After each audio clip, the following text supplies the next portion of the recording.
Bonjour à toutes et à tous, et bienvenue sur la chaîne Projet Ventilo. C'est quoi le dernier film ou la dernière série que vous avez regardé? Est-ce que vous l'avez aimé? Est-ce que vous l'avez détesté? En gros, qu'est-ce que vous en avez pensé? Et puis, est-ce que vous aviez déjà entendu l'avis d'autres personnes sur ce film avant de le voir? C'était l'avis de qui? Des proches, des youtubeurs, des journalistes, des gens sur les réseaux? Et est-ce que vous aviez une certaine attente avant de lancer le film? Si je vous pose toutes ces questions, c'est parce que moi, aujourd'hui, je vais vous proposer de vous débarrasser de tout ça. Je vais pas revenir sur le fait qu'un avis partagé sur Twitter X ne peut pas être nuancé, car il y a trop peu de caractères pour s'exprimer. Mais on peut par contre revenir sur le fait qu'un avis ne peut pas être objectif. Fondamentalement, quand on parle d'une œuvre de fiction, un avis ne peut pas être objectif. C'est déjà rare de réussir à avoir un avis nuancé, alors faire abstraction de son vécu, de sa sensibilité, en somme de la personne qu'on est, en plus d'être impossible, c'est pas vraiment souhaitable. Imaginez, ou plutôt souvenez-vous, vous avez vu un film que vous trouvez nul au possible, vraiment, une œuvre où il n'y a rien à sauver, voire même quelque chose de profondément contraire à vos valeurs. Vous parcourez ensuite les réseaux pour découvrir les avis des autres. Et là, vous tombez des nues. Des gens aiment ce film, sincèrement. Vous en parlez avec des proches et eux aussi l'ont trouvé merveilleux. Mais du coup, le problème, ce serait vous? C'est moi le problème? Je suis passé à côté de quelque chose? J'ai pas su apprécier le film à sa juste valeur? Non. C'est pas ça le problème. En fait, c'est même pas un problème. Ça s'appelle la sensibilité. Pas dans le sens être sensible, dans le sens premier du terme. Qu'est-ce qui me touche? À quoi suis-je sensible? À quelle thématique? Quel genre de scénario? Quelle mise en scène? Quel personnage? Et cette sensibilité, c'est le résultat de notre vécu, de notre vie, de nos relations, des œuvres qu'on a découvertes, des événements bouleversants, en bien comme en mal, le contexte culturel et social. Bref, toutes ces choses font les personnes que nous sommes. Alors ça peut paraître un peu prétentieux, voire pseudo-philosophique, mais au final c'est ça. C'est une somme d'éléments trop nombreux pour être quantifiés, et dans la somme est notre vécu, et donc notre sensibilité. Ça peut paraître logique, mais pourtant c'est très souvent oublié. On tente des fois de convaincre les autres que ce film est bien, ou que celui-ci est mauvais. On peut alors échanger avec d'autres personnes, et parfois se retrouver face à un mur si la vie en face est ferme. Ce film est nul. Et là, il n'y a donc aucune discussion possible. Et dans ce genre de cas, je pense que ça sert à rien de continuer le débat au-delà du raisonnable. À part provoquer une frustration, un énervement qui n'a pas lieu d'être, ça servira pas à grand chose. Oui, je dis que ça n'a pas lieu d'être parce que... merde quoi. C'est de la fiction. Personne ne devrait en venir aux insultes ou aux mains pour des histoires qui ne sont que des histoires. Ton avis ne sera jamais que ton avis. Ton ressenti, c'est ton ressenti. Leur avis sera peut-être désastreux, en opposition totale avec le tien, mais c'est pas grave. À chaque personne, sa sensibilité. Il n'y a pas de bonnes ou de mauvais avis. Prenons un exemple au hasard. Quand je vois le succès critique de Spider-Man No Way Home, je me dis toujours qu'on est tombé bien bas, tant ce film est pour moi une catastrophe scénaristique incohérente et mal écrite. Mais en même temps, je serais un connard prétentieux de dire « ce film est nul ». Non. Pour d'autres personnes, ce film, c'est un chef-d'œuvre. Et tant mieux pour elle. Vraiment, sincèrement. On me dira que c'est peut-être un problème générationnel, que la jeunesse ne sait plus apprécier un film correctement, et qu'on est peut-être nostalgique d'une époque où d'autres étaient déjà nostalgiques Alors je suis qui pour juger? Il n'y a pas à juger une personne ou un ensemble de personnes du simple fait de leur avis sur un film. Ça n'a aucun sens. Et dans le cas où l'œuvre aurait un message politique assez prononcé, encore faudrait-il que le message soit compris ou reçu de la même manière par tout le monde. Certains, par exemple, peuvent voir Inglourious Basterds comme un film trop gentillet, trop consensuel, puisque les méchants, c'est encore une fois les nazis. Là où moi, j'y vois au contraire un message plus dilué, plus nuancé sur la responsabilité des actes de chacun et de la violence qui ne peut engendrer que la violence. Il y a forcément des attentions derrière des films politiques. La personne en charge du projet a une volonté et un message, puisque tout le cinéma, par essence, est politique. Mais c'est un autre sujet qu'on a déjà pu évoquer dans ma vidéo sur Bong Joon-ho par exemple.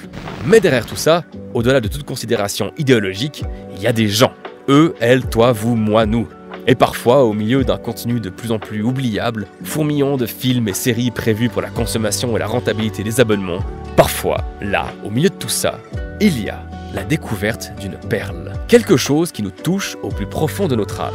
Quelque chose qui soit atteint notre sensibilité pour des raisons qu'on ne parvient pas à expliquer tout de suite, soit, au contraire, va influencer grandement sur notre sensibilité en nous faisant nous questionner sur le monde qui nous entoure. Dans ce genre de cas, Voir l'œuvre qu'on aime tant se faire critiquer par des avis qui ne correspondent pas aux nôtres, ou voir l'univers qu'on a appris à aimer être critiqué par des gens qui n'ont pas eu ce qu'ils voulaient, ou bien être malmené pour des raisons pécuniaires de rendement, ça peut nous toucher.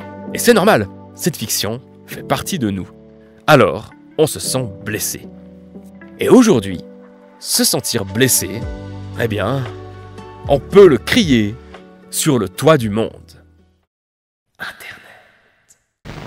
Les critiques, les vidéastes, les youtubeurs, les influenceurs, ça part dans tous les sens. Tout le monde a un avis sur tout et on a l'impression que notre avis ne peut exister que si on le partage. Il faut le dire, le rappeler, le redire, le défendre, mais aussi combattre celui des autres s'il est différent du nôtre. Lui est forcément stupide puisqu'il n'a pas le même avis. Elle n'a aucun goût puisqu'il y a de cela 5 ans, elle a dit aimer tel film. Celui-là, il est ami avec celle-là qui est de tel bord politique, donc je dois avoir l'avis contraire. Ça parle, ça s'insulte, ça juge, ça crie. Du bruit pour dire ce qu'on ressent de tel film.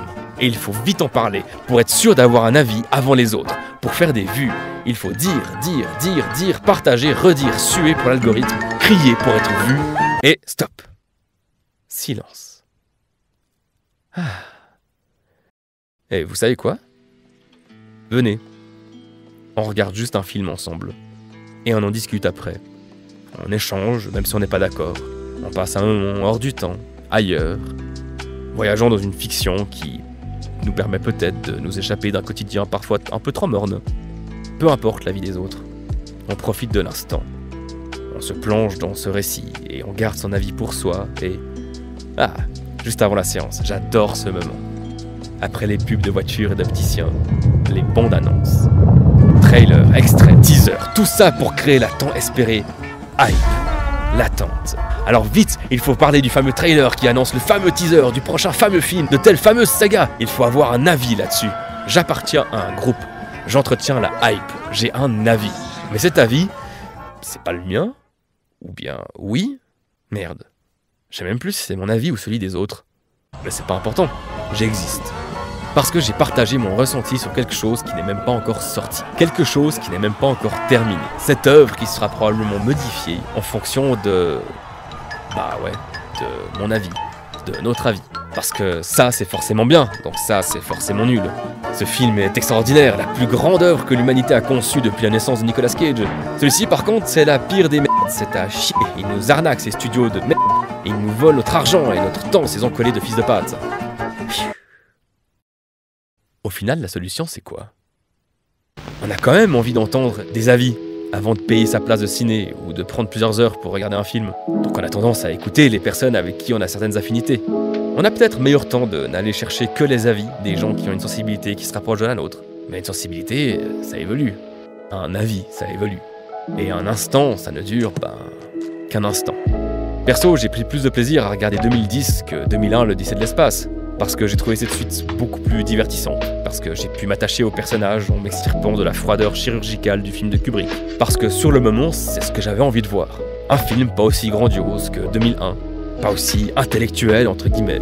J'avais envie de suivre une histoire facilement compréhensible, avec des enjeux clairs et des événements s'enchaînant avec un rythme plus soutenu. Mais peut-être que demain, j'aurais envie de me planter dans mon canapé, à profiter des cadrages uniques de 2001, de l'atmosphère, atmosphérique de ce monument. Peut-être. Qu'est-ce que j'en sais? La solution, c'est pas de ne pas partager son avis, mais peut-être de le faire de manière plus nuancée, et surtout de respecter le fait que les autres aient un avis différent du nôtre. J'ai envie de dire qu'aucun avis ne vaut plus qu'un autre. Je pense qu'il faut partager et non se confronter. On n'a pas besoin de s'alourdir avec l'avis des autres s'il ne nous plaît pas.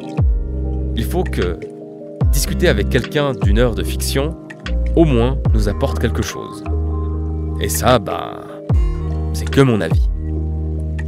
N'hésitez pas à donner votre avis en commentaire, histoire qu'on en discute un petit peu. J'espère que cette vidéo vous aura plu. Si c'est le cas, n'hésitez pas à vous abonner à la chaîne Projet Ventilo ou à partager cette vidéo. Comme vous le savez, j'essaie de répondre plus ou moins à tout le monde dans les commentaires. Bien, à tout bientôt, c'était Projet Ventilo.